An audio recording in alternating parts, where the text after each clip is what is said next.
नमस्कार, स्वागत है आपका टॉप स्टोरी न्यूज पर। मैं हूं तीर्थंकर सरकार और आप देख रहे हैं मेरे साथ आपका खास कार्यक्रम सतमोला प्रेजेंट सितारों की बात आचार्य डॉक्टर संजीव अग्रवाल के साथ। जैसा कि दर्शकों आपको पता है कि लगातार हम मेहनत कर कोशिश कर आप लोगों के लिए नई नई जानकारियां जो है वो लेकर आते हैं, जो आपके जीवन में सकारात्मक परिवर्तन, सकारात्मक बदलाव आपके जीवन में लेके आते हैं, जिससे आपको काफी सारे लाभ जो है वो मिलते हैं। पिछली बार हमने अपने कार्यक्रम में चर्चा की थी ज्योतिष के कुछ अचूक उपायों के विषय में। काफी सारे उपाय आपको आचार्य जी ने बता दिया था। आज हम उसी का जो है भाग 2 लेकर आए हैं। जो उपाय बच गए थे उन उपायों के विषय में आज हम चर्चा करने वाले हैं। तो मैं सबसे पहले आचार्य जी का स्वागत करना चाहूंगा। आचार्य जी जुड़ चुके हैं हमारे साथ। आचार्य जी बहुत बहुत स्वागत है आपका टॉप स्टोरी न्यूज पर। नमस्कार मित्रों, जय मां भारती, जय श्री राम। दोस्तों, उस दिन हम लोगों ने समय के अभाव से, क्योंकि कुछ समय की गति होती है, उसके अभाव से थोड़ा सा छोड़ दिया था और आज हम उसको पूरा करेंगे। कारण क्या है कि ये छोटे उपाय आप अपने घर में बिना लागत के कर सकते हैं जी। बस आपको ज्ञान की आवश्यकता है। और हमारा जो टॉप स्टोरी का जो मुख्य विषय है वो है कि हम चले ज्ञान की ओर, अज्ञानता को छोड़े, क्योंकि अज्ञानता में हमें बहुत सारे नुकसान होते हैं। पैसे की भी हानि होती है, हमारे यश की भी हानि होती है। तो बात के हिस्से के अंदर मैं ले जा रहा हूँ व्यवसाय में वृद्धि के उपचार क्या करें, जो आपके व्यवसाय में, आपकी नौकरी में, आपकी पद की वृद्धि में आपको क्या लाभ होगा, इसके ऊपर चर्चा करते हैं। साथ में नौकरी कैसे प्राप्त होगी, कुछ संतान के विषय में, इसके साथ हम अब शुरुआत आपके साथ कर रहे हैं। और मैं आपसे एक निवेदन व्यक्तिगत कर रहा हूं कि आप हमको, हमारे जो हम आपको बताते हैं उसके लिए बहुत मेहनत करते हैं। आप भी बताइए कि आपको कैसा लगता है। आज मत बताइए, 4 दिन बाद बताइए, लेकिन बताइए जरूर। इससे हम, अगर हमारे में कुछ कमी है, हम उसको दूर करेंगे और बेहतर आपको देने की कोशिश करेंगे। जी दोस्तों, आज बात कर रहा हूं व्यवसाय में वृद्धि हेतु उपचार। देखिए, हमारे व्यापार में अप डाउन चलता रहता है। कोरोना काल में हम लोगों ने, जो हमारे लोअर मिडिल लोग हैं, उन्होंने काफी लॉस किया है। कुछ ने नौकरों को तक को निकाल दिया, कुछ ने अपने नौकरों की तनख्वाहें कम कर दी, कुछ के माल ऑफिसों के अंदर कमरों में रख के, स्टोरेज में रख के, दुकानों में रख के खराब हो गए, कुछ बरसात में खराब हो गए, कुछ चूहों ने काट दिया, कुछ बहुत सारी परेशानियां आप लोगों के साथ आई हैं, हमारे साथ आई हैं। ये सबके साथ हुआ है और पूरा संसार इसके अंदर इन्वॉल्व है, परेशानी है। लेकिन कुछ लोगों ने बड़ा धन भी कमाया है। मेडिकल के क्षेत्र में काम करने वालों ने लोगों से बहुत गलत तरीके से भी धन कमाया है। जो गैस 300 रुपए की, 250 रुपए की बिकती, वो 3-3, 4-4 हजार में बिकी। तो ये सारी बातें आपके साथ जुड़ी हुई है, मेरे साथ जुड़ी हुई है, सबके साथ जुड़ी। दोस्तों, अगर आपके व्यापार में वृद्धि नहीं हो रही है तो सबसे पहले उस बात को करता हूं, आप एक लाल साफ सुथरा कपड़ा ले लीजिए, रुमाल ले लीजिए, उसके अंदर कोई प्योर लाल चंदन का एक टुकड़ा बांध के यदि अपनी तिजोरी में रखेंगे तो आपके व्यापार में वृद्धि होगी। और ये आपको जो करना है, मंगलवार को करना। अगर आपको लाल चंदन का टुकड़ा ना मिले तो पाउडर लाल चंदन का किसी भी पंसारी की दुकान से आपको मिल जाएगा। आप उसको रखें, महसूस करेंगे कि आपके घर में लाभ है। इसके अतिरिक्त यदि पैसे बरकत नहीं हो रही है, लाभ तो हो रहा है, बरकत नहीं हो रही है, तो अपने घर के अंदर वाले मुख्य द्वार के अंदर एक लाल कपड़े में हनुमान जी वाला जो कलर होता है, जिसको सिंदूर कहते हैं, वो रख के 5 गोमती चक्र बांध के सोमवार के रोज उसे अपनी चौखट के ऊपर टांग दीजिए। तो आपके घर में धन की बरकत होने लगी। आपके अंदर विश्वास होना चाहिए, बस इतना जरूर है। आपको अपने इष्ट को अपने प्रॉफिट के अंदर चाहे 0.5% का हिस्सेदार बनाइए, जिससे आपका प्रॉफिट मिलेगा और आपके व्यापार में दिन रात चौगुने वृद्धि होगी। और मैं तो ये कहता हूं कि आपको अपने व्यापार में अपनी पत्नी की हिस्सेदारी डाल देनी चाहिए। जी,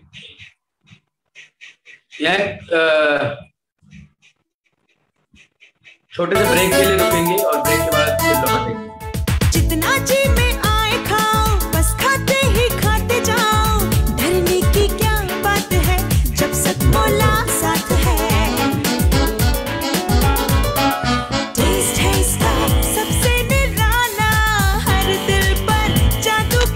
बाद में भेज। स्वाद स्वाद में जमकर खाया, सतमोला ने खूब बचाया। खाने से डरता है क्या?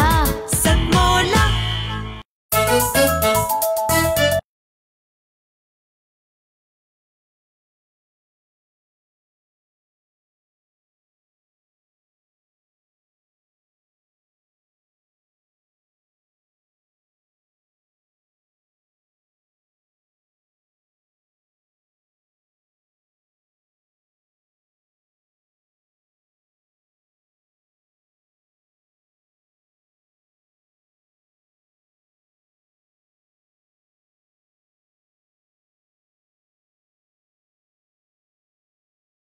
को कराया और उनके जो मिले वो बता। आपको अपने घर में कुछ न कुछ दान के लिए जरूर निकालना चाहिए अपनी आजीविका में, उससे आपके घर में जरूर बरकत होगी। अगर आप अपने व्यवसायिक स्थान, अपने धर्म के हिसाब से कोई भी धार्मिक चिन्ह स्थापित करते हैं तो वहां पर ईश्वर की कृपा बनी रहती है। तो ये था आपकी घर की बरकत और आपके व्यवसाय में लाभ के लिए। बात करता हूं आपको नौकरी प्राप्ति कैसे होगी, उसके लिए मैं आपको बता रहा हूं। आप नौकरी के लिए यदि इंटरव्यू देने जा रहे हैं और घर से निकलने से पहले यदि आपका बायां स्वर चलता हुआ है तो आप बायां पैर बाहर निकालिए, आपको 100% सफलता मिलेगी अगर आप उस नौकरी के योग्य हैं तो। इसके अलावा एक और मंत्र है, ओम श्री श्री श्री गुलो गणपताय वरदाय मम।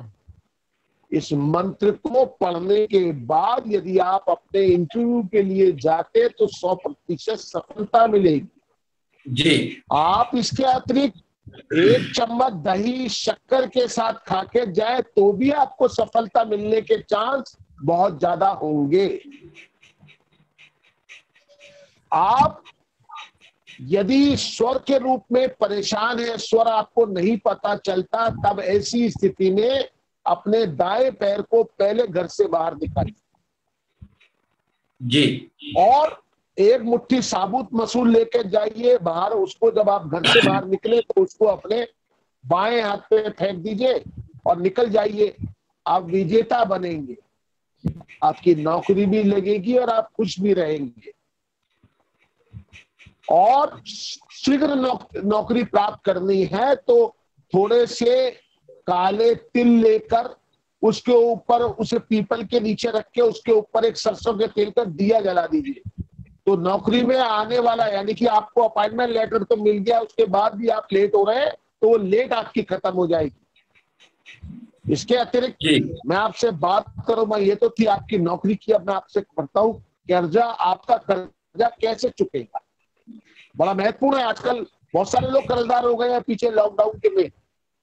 तो ऐसी स्थिति में आपको अपने घर का भ्रम स्थल साफ रखना चाहिए, केंद्र भाव साफ रखना चाहिए। आपके घर के अंदर बंद बड़ी पड़ी घड़ियां चलती रहनी चाहिए। आपके घर में बिजली का सामान यदा कदा दाएं बाएं टूटा फूटा पड़ा है, उसको साफ करिए। आपके तार घर के अंदर जाते हुए यदि लटके हुए हैं, खराब है, उनको ठीक कराइए। अर्थात मंगल आपके ऋण को नहीं उतरन देता और ये जो सब बिजली का है इंस्ट्रूमेंट्स सब मंगल के क्षेत्र में आते हैं, इसको ठीक करिए तो आपके कर्ज में कमी आनी शुरू हो सकती है। इसके अतिरिक्त कभी भी नॉर्थ ईस्ट से गंदे पानी की निकासी नहीं करनी चाहिए, नहीं तो वहां भी दरिद्रता आ सकती है, कर्ज तो उतरने का सवाल ही नहीं होता। कभी कभी रविवार को अपने ऊपर से एक नारियल उतार कर जल में प्रवाहित करने से भी आपके कर्ज में निवृत्ति हो सकती है, कर्ज आपका उतर सकता है। और असली बात यह, आपकी नियत होनी चाहिए कर्ज उतारने की, तो भी आपका कर्ज भगवान शिव की कृपा से उतर जाता है। एक बहुत ही अजमाया हुआ कारागार आपको उपाय बताता हूं जिससे हर किसी को इस मुसीबत से छुटकारा मिल सकता है। जिन लोगों ने इस उपाय को किया वह न केवल कर्ज से मुक्ति हुए बल्कि धनी भी बन गए हैं। आवश्यकता है तो बस विश्वास की, श्रद्धा की और समर्पण की। गणेश जी को ऋणहर्ता कहा गया है। उन्हीं की कृपा से आपको कर्ज से हमेशा के लिए मुक्ति मिल सकती है। पूरे विश्वास के साथ किसी भी मंगलवार की सुबह गणेश जी के आगे आसन बिछाकर बैठ जाए। धूप दीप से पूजा करने के बाद हाथ में जल लेके संकल्प लें, 40 दिन, 6 महीने या कर्ज की आयु के अनुसार 9 महीने नीचे लेके गणेश मंत्र के हिसाब से जो मैंने मंत्र आपको पढ़ के सुनाया, वो उस मंत्र की 3 माला का जाप कर लीजिए तो आपको कर्ज से मुक्ति मिल जाएगी। एक मंत्र और आपको दे रहा हूं, क्योंकि हर चीज मैं अपने पास लिख लेता हूं, कई बार याद नहीं रहता, बोल के सुना लेता हूं। ओम गणेश ऋण छिंद छिंद गणेशम हूम नमः फट। ओम गणेश ऋण छिंद छिंद हूम नमः फट। इसका जाप करने से भी आपको कर्ज की निवृत्ति विदिन टाइम, समय के अंदर हो जाती है। जब के दौरान धूप जलता रहना चाहिए और इस साधना के समाप्त होने तक इस मंत्र का जिक्र किसी से न करें, इसकी चर्चा किसी से न करें।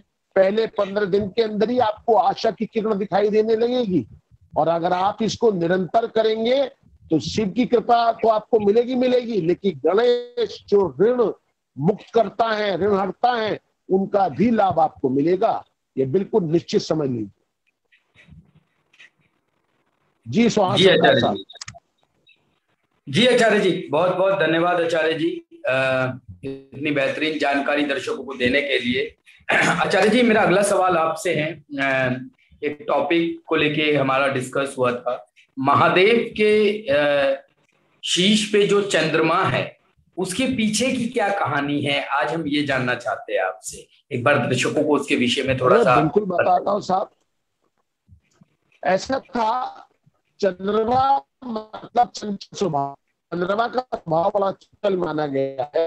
चंद्रमा को दोष लगा, चंद्रमा का रंग पीला पड़ गया। उससे पहले घटना घटी, राजा बलि के पुत्री थी बहुत सारी, उनमें से एक पुत्री चंद्रमा को ब्याही गई और दूसरी पुत्री सती के रूप को ब्याही गई। अगर देखा जाए तो चंद्रमा भगवान शिव के सालू भाई हुए। चंद्रमा बहुत शीतलता और सौम्यता का प्रतीक है। भगवान शिव का सालू होने के नाते भगवान को बहुत प्रिय था। लेकिन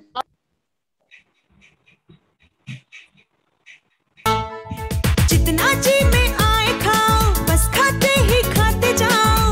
डरने की क्या बात है जब सतमोला साथ है। टेस्ट है इसका सबसे निराला, हर दिल पर जादू कर डाला। स्वाद स्वाद में जमकर खाया, सतमोला ने खूब बचाया। खाने से डरता है क्या? सतमोला।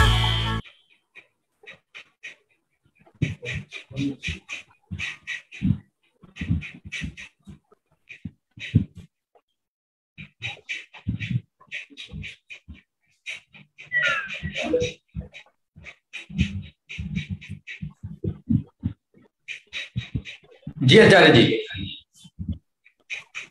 तो उसको भगवान चंद्रदेव को गुरु की पत्नी, बृहस्पति की पत्नी को प्रेम के वशीभूत के उनके घर से भगाने का एक चार्ज लग गया। दो बृहस्पति के श्राप से चंद्रमा कोढ़ी हो गए। कहने को तो